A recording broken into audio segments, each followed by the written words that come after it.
Dans l'enquête qui va suivre, nous avons rencontré de nombreux patients qui achètent du cannabis illégalement dans la rue pour se soulager. Car en Belgique, le cannabis est surtout considéré comme une drogue. Or, dans de nombreux pays, on utilise avec succès le cannabis comme un médicament qui soulage la douleur, mais qui peut aussi soigner différentes maladies. Les résultats sont prouvés scientifiquement et cet usage thérapeutique a engendré également un business florissant, par exemple au Canada où nous nous sommes rendus. Alors pourquoi chez nous a-t-on accumulé un tel retard au détriment de nos patients ? Voici l'enquête d'Olivier Badard et de Jacques Smal.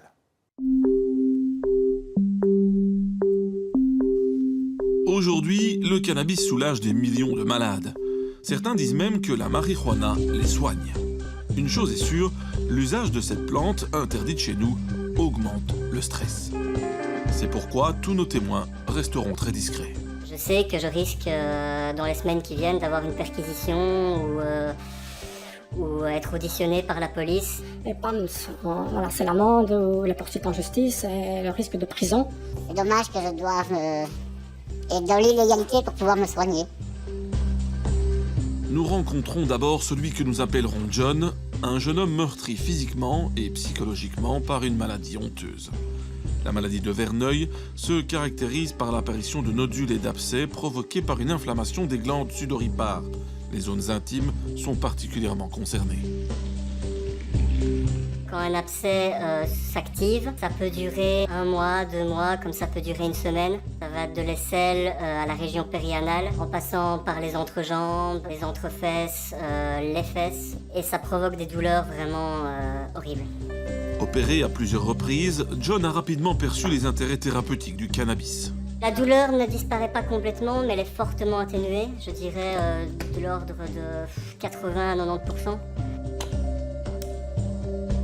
Il y a aussi tout l'aspect antidépresseur qui est très important. La maladie de Verneuil force beaucoup les personnes qui ont des abcès à rester chez soi. Et donc la vie sociale en pâtit, la vie professionnelle en pâtit. Et le cannabis permet un petit peu de s'évader, de penser à d'autres choses. Et pour trouver les alternatives aux joints, le jeune homme arpente Internet en espérant passer au travers des mailles des autorités.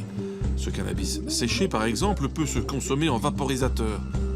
Commandé en Suisse, il est quasiment totalement dépourvu de substances psychotropes. Il n'en est pas moins interdit chez nous.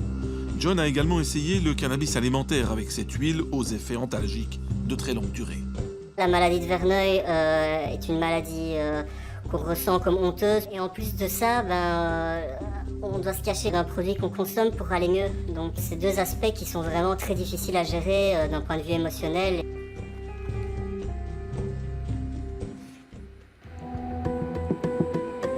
Des patients comme John, nous en avons rencontré beaucoup. Souvent arrivés au bout de leur traitement classique aux médicaments, ils consomment du cannabis pour mettre leur douleur entre parenthèses. Le cannabis, un traitement pour les uns, une chimère pour les autres. D'où notre question aujourd'hui, cannabis, un médicament efficace ?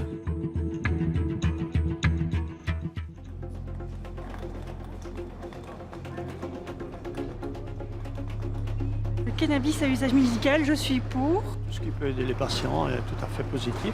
Je ne sais pas. Franchement, je n'ai pas d'avis là-dessus. Les études scientifiques ont démontré son utilité. Si c'est sous surveillance médicale, il n'y a pas de raison, oui, pourquoi pas. Il semblerait que le cannabis médical pose peu de problèmes moraux ou éthiques à l'opinion publique. Tout le contraire des autorités de santé et du milieu médical. Les médecins généralistes préfèrent ne pas trop en parler, tout comme le milieu hospitalier. Pourtant, plusieurs infirmières nous ont confirmé que le cannabis était présent dans la pharmacie de leur service, en soins palliatifs notamment. La question dérange, nous attendons d'ailleurs toujours la réponse officielle de certains hôpitaux contactés. En Belgique, la situation est simple. Un seul médecin se bat ouvertement pour un usage médical du cannabis, le professeur Lossignol. Il s'occupe de l'unité de la douleur à l'Institut Bordet à Bruxelles. Bonjour, bonjour. Son avis est pragmatique avant tout. Dans l'ensemble du monde médical, ce produit est extrêmement peu connu, si ce n'est dans son usage festif qui n'a absolument rien à voir avec l'usage thérapeutique. Ce médicament a un effet sur les voies de la douleur. Si un patient ressent un effet bénéfique et qu'il estime qu'avec cela il se sent mieux que s'il prenait d'autres médicaments, pourquoi l'en empêcher? Pourquoi lui éviter l'usage pour des raisons qui échappent complètement à l'entendement? Et ce qui dépasse l'entendement auprès des malades, c'est l'accès au cannabis à 2 vitesses.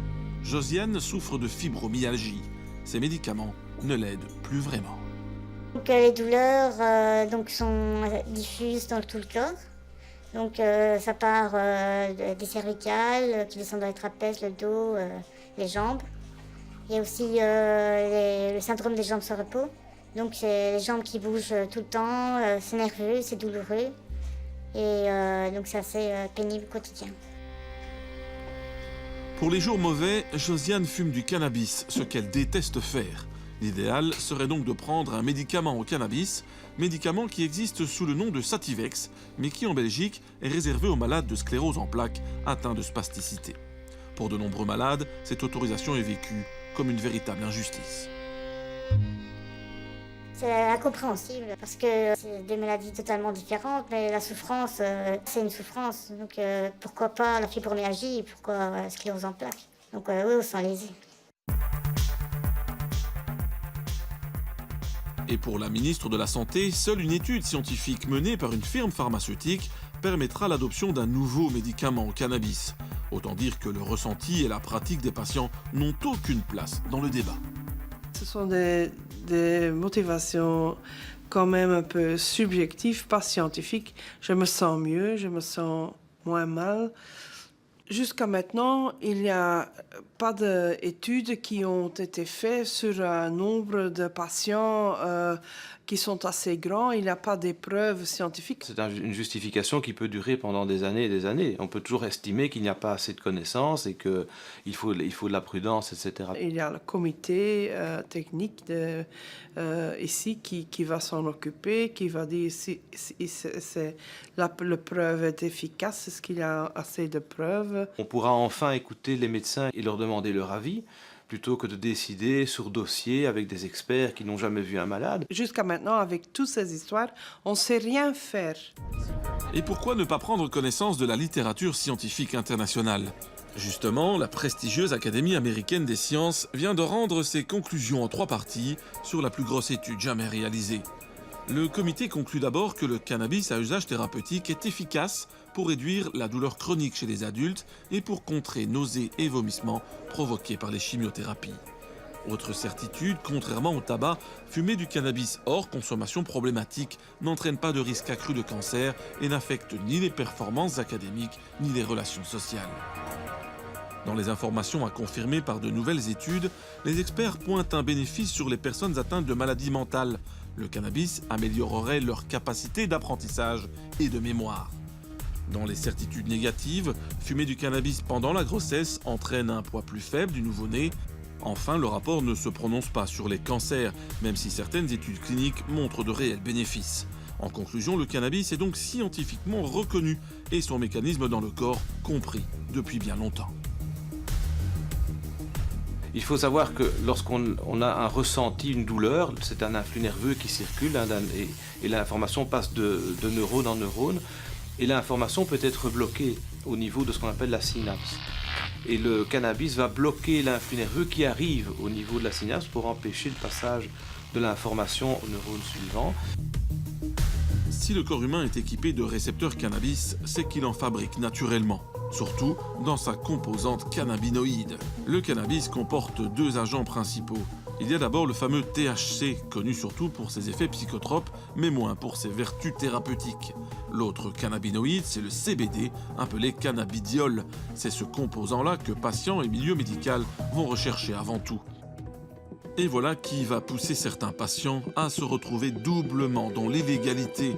Nous allons le comprendre avec Eric, il souffre du dos depuis des années. Depuis un peu plus de 10 ans maintenant, les seules choses qu'on me donne, ce sont des anti-inflammatoires assez puissants. Et maintenant, j'en suis à prendre de la morphine tous les jours. Parfois, je dois quasi me promener à 4 pattes. Ça coupe la vie sociale. J'ai une voiture à cause de ma médication. Donc, on va toujours compter sur quelqu'un. Mais alors, lui dire, après une demi-heure ou 3/4 d'heure ou 1 heure, qu'on est quelque part, oui, non, ça va pas, il faut que je rentre. Donc, à la longue, au début, on le fait, mais ça s'estompe parce qu'on n'a pas envie d'embêter tout le temps les gens avec nos mots et tout ça. Dans l'impasse, Eric se fait conseiller de cannabis par son médecin de mutuelle. Après quelques semaines, Eric comprend que le cannabis acheté en rue l'explose plutôt que le soulage. Normal, on y trouve des taux de THC très élevés, jusqu'à 25%, et très peu de CBD. Pour Eric, une seule solution, faire pousser chez lui, en toute illégalité, la variété de cannabis médical qui lui convient. Il n'y a pas d'effet psychotrope comme si on fumait un joint ou comme si on prendrait un verre d'alcool. Alors ça dure, dans mon cas, 3-4 heures. Pour faire bouger les mentalités, notre témoin a été jusqu'à écrire au gouvernement, expliquant sa pratique et ses étonnants bénéfices médicaux. Ma consommation de morphine a été divisée plus ou moins par 4. Les anti-inflammatoires, j'en prends tous les 2-3 jours, au lieu de 1 à 2 par jour. En Belgique, en fait, je sais pas moi, ils bougent pas. À croire qu'ils ne croient pas les expériences des autres pays. Il y a des preuves à travers le monde que ça marche, et ils trouvent tous les prétextes de dire non. En effet, pourquoi ne pas étudier ce qui se passe dans les pays autorisant l'usage médical de la marijuana? D'autant que ces pays ne manquent pas. Observez cette carte mondiale qui, chaque mois, accueille un nouveau membre. Parmi ces pays, nous avons décidé d'étudier la situation du Canada. Le Canada autorise le cannabis médical depuis plus de 15 ans. Aujourd'hui, 120 000 Canadiens disposent d'une prescription officielle de cannabis et 40 000 rien qu'au Québec. Nous débutons notre étude de cas à Montréal, au siège du Collège des médecins. Première surprise, la délivrance du cannabis est ici un concept légal, pas médical. C'est à la suite d'un jugement de la Cour d'appel de l'Ontario où un patient invoquait la Charte des droits et libertés de la personne du Canada pour pouvoir se procurer un produit, en fait, même pas un médicament, un produit qu'il jugeait nécessaire à sa condition pour le soulager, que la Cour lui a reconnu ce droit en vertu de la Charte et non pas en vertu des données publiées ou probantes de la Société médicale. Et voilà les médecins coincés. Pour s'en sortir moralement, ils finissent par céder en acceptant de prescrire le cannabis uniquement dans un cadre de recherche. Il a fallu, nous, financer un programme de recherche avec d'autres partenaires pour mettre en place ce qu'on a appelé le Registre Cannabis Québec, qui est essentiellement la collecte d'informations sur la nature des diagnostics, la nature des produits prescrits, les dosages, les effets bénéfiques et secondaires et les interactions possibles. Et nous cumulons ces informations depuis mai 2015. Pour bien comprendre le dispositif canadien, nous rencontrons Stéphanie Dubois. Atteinte d'endométriose, elle bénéficie du programme de délivrance depuis 2 ans, un programme qui, dit-elle d'emblée, lui a sauvé la vie. Si le cannabis n'était pas arrivé dans ma vie, je pense que j'aurais demandé à mon médecin de famille l'aide médicale à mourir, quoique je n'étais pas en fin de vie. C'est une maladie qui se comporte exactement comme un cancer. Donc, c'est des cellules de l'endomètre qui se mettent à se multiplier de façon anarchique et qui peuvent aller se répandre partout, au niveau pelvien, au niveau de l'abdomen. Mais ces cellules-là peuvent partir dans la circulation et aller se loger sur les poumons, sur le cerveau aussi. T'en décèdes pas. Mais tu peux tu peux avoir une qualité de vie complètement pourrie, là. Quand je réussissais à aller au travail, quand j'arrivais à la maison, j'étais plus incapable de rien faire. Alors mon conjoint a été très précieux pour moi pendant plusieurs années parce que c'est lui qui se chargeait d'absolument tout dans la maison. Les enfants, le souper, le ménage, tout. Parce que moi, j'arrivais chez moi, je m'installais sur mon divan avec mon pad chauffant, mon pad électrique sur le ventre. Je voulais mourir.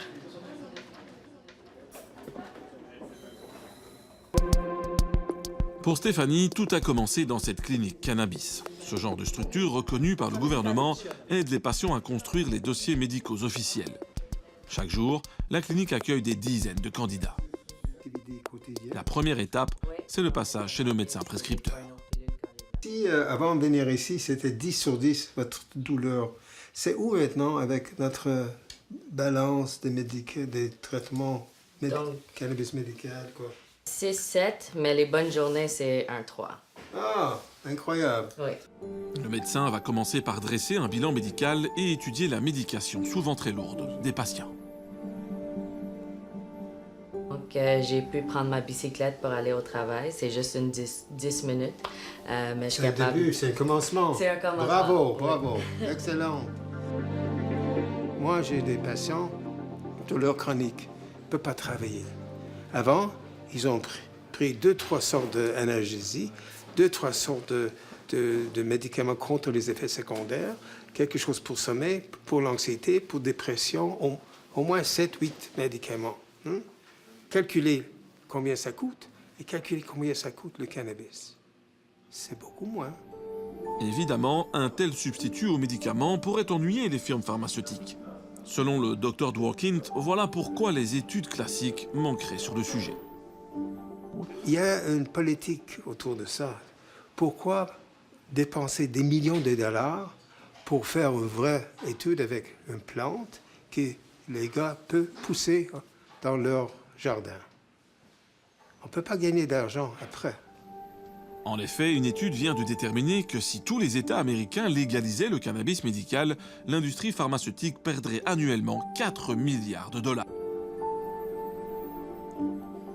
Pour les patients de la clinique cannabis qui reverront le médecin tous les 3 mois, reste à déterminer le taux de THC et de CBD de la prescription et surtout la manière de consommer. Un travail réalisé en étroite collaboration avec ce que l'on appelle ici un éducateur. Je peux presque pas dormir des fois des nuits de 3-4 heures. J'aimerais trouver quelque chose qui pourrait me donner une bonne nuit. Tu peux prendre 1, 2, 3 inhalations, tu peux le mettre de côté, attendre peut-être un 5 minutes, voir comment est-ce que tu te sens. Puis si tu sens que tu pourrais en avoir davantage de besoin, tu pourrais le reprendre à ce moment-là, reprendre encore quelques inhalations, y aller graduellement comme ça, afin d'éviter comme justement les effets secondaires, puis afin d'obtenir ton objectif, là, justement. Pour moi, travailler ici, c'est extraordinaire parce qu'il vient chaque 3 mois et s'est dit, Dr. Dworkin, merci beaucoup, ça a changé ma vie. Ça a changé ma vie. Je dis, je vous en prie.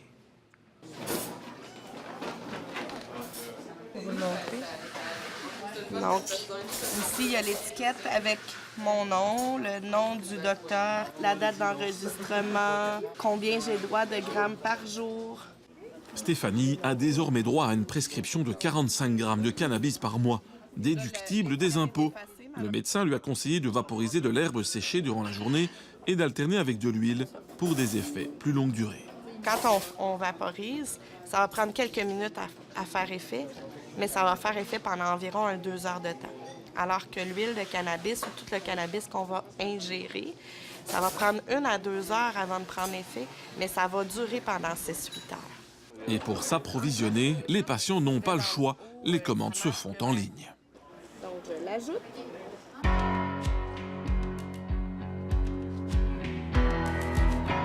Pour la production du cannabis médical, le Canada a opté pour des producteurs locaux agréés et strictement contrôlés. Tweed est le plus important des 30 producteurs canadiens. Installée en Ontario, l'entreprise occupe 500 personnes et a vendu l'an passé plus d'1,6 tonne de cannabis. Nous avons été autorisés à filmer dans cette usine ultra sécurisée. Adam Greenblatt sera notre guide. Toute la production, ça commence ici, en fait. Voici nos plantes mères. Dans cette pièce-là, c'est toujours le printemps. Donc, les plantes ne vont jamais produire les fleurs. Donc, en les gardant dans cette phase végétative, on peut prendre des boutures qui sont identiques génétiquement. Et c'est aussi une façon de s'assurer que les plantes sont femelles. Parce que c'est les plantes femelles qui produisent les fleurs, qui sont riches en cannabinoïdes, qui sont les agents actifs dans la plante de cannabis. Donc, voici les plantes qui sont en floraison. Donc, tu peux voir que les fleurs sont bien formées, qui sont givrées avec une résine qui contient les cannabinoïdes.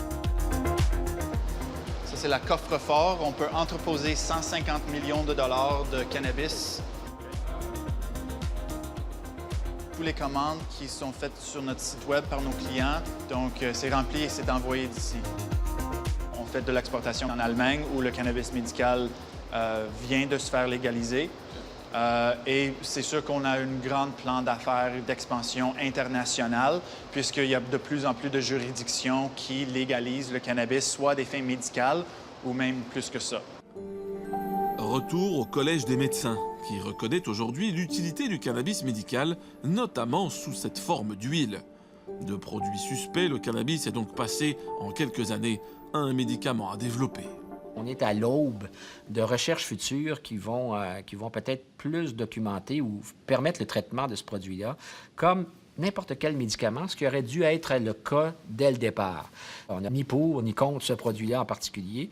Tant mieux s'il peut être utilisé. La question, c'est de savoir comment bien l'utiliser. C'est ça qui est la vraie question. Aujourd'hui, le feu vert est donc donné, même aux hôpitaux chargés de déterminer les bonnes pratiques. Des pratiques qui parfois posent question, comme l'a constaté Annabelle Blais. Cette journaliste a testé le système de délivrance de cannabis médical canadien, avec, vous allez le voir, quelques surprises à la clé.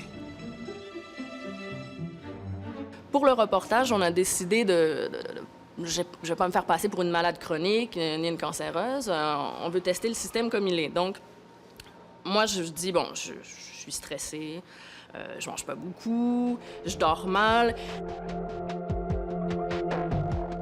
J'ai payé 400 $ à peu près. J'ai eu un rendez-vous par Skype avec un médecin. Et après 3-4 minutes, là, il m'avait confirmé qu'effectivement, il allait me prescrire du cannabis. Après, il m'a expliqué un peu comment la différence entre indica, sativa, un peu le b.a.-ba du cannabis. Les résultats sont impressionnants. Ils posent problème quant au contrôle du système. Le maximum par mois, défini par la loi, c'est 150 grammes. C'est quand même pas mal. Mais moi, mon expérience m'a montré qu'aller chercher ce maximum-là, c'est assez facile. Pour des symptômes légers, j'ai eu une prescription de 120 grammes par mois. Donc, faut fumer. J'ai calculé, bon, à peu près, mais ça revient à une douzaine de joints par jour. Donc... Assez dingue et révélateur de l'assouplissement des mesures envers le cannabis. Les autorités qui n'ont pas accepté de nous rencontrer n'ont pas l'intention de renforcer leur dispositif, d'autant que dans quelques mois, le Canada légalisera complètement le cannabis. Comme souvent, le récréatif profitera donc de l'expérience relativement positive du cannabis thérapeutique.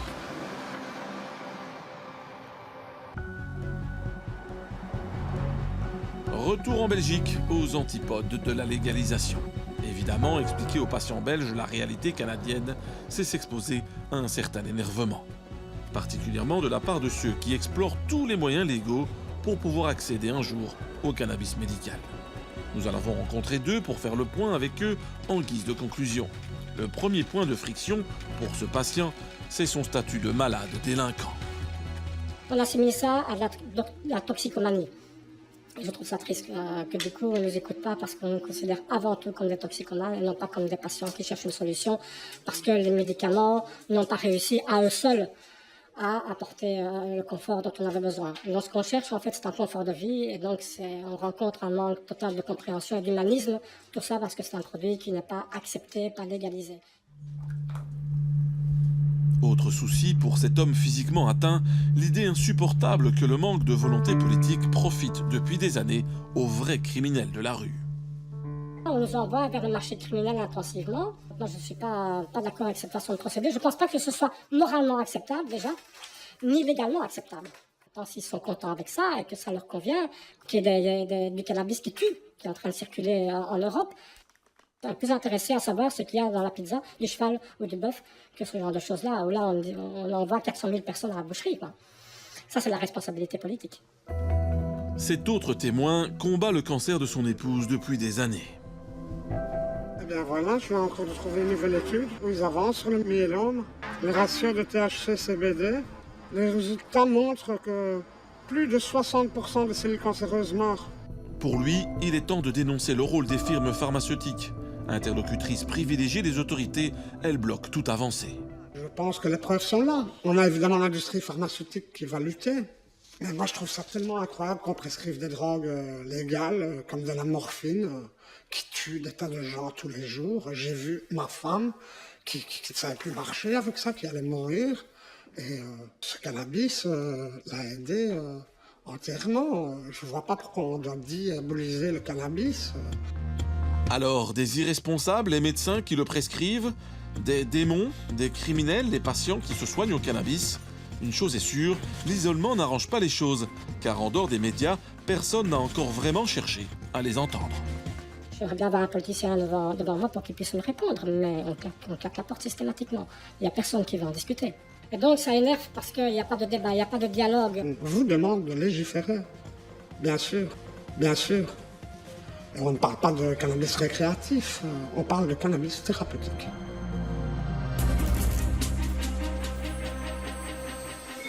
Le cannabis possède donc de vraies vertus thérapeutiques et il semble incompréhensible qu'en Belgique, on reste insensible aux bienfaits du cannabis utilisé comme un médicament. Car on l'a vu, son usage dans les pays où il est légal apporte bien plus d'avantages que d'inconvénients.